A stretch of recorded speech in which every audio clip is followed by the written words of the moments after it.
বেতন কাটা গেল চাকরিহারা শিক্ষক সুমন বিশ্বাসের। চুঁচুড়া কোদালিয়ার চাকরিহারা শিক্ষক এবং অনশনকারী মঞ্চের আহ্বায়ক এই সুমন বিশ্বাস বেতন থেকে 15,466 টাকা কেটে নেওয়ার অভিযোগ। চাকরিহারাদের আন্দোলনে যোগ দিতে গিয়ে স্কুলে না যাওয়ায় বেতন কাটা গিয়েছে বলে অভিযোগ। এসএসসি ও রাজ্য সরকারকে তুলোধনা, বেতন সব কেটে নিলেও এই দুর্নীতির বিরুদ্ধে আন্দোলন জারি রাখবেন বলে জানিয়েছেন চাকরিহারা শিক্ষক সুমন বিশ্বাস।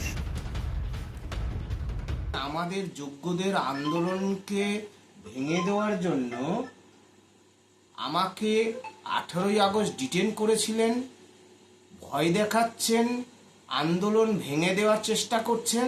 অন্যদিকে এখন আমরা যাতে সপরিবারে না খেয়ে মরে যাই, যাতে ভাতে হাতে নাতে পাতে সব কিছুতে মেরে দেওয়া যায়।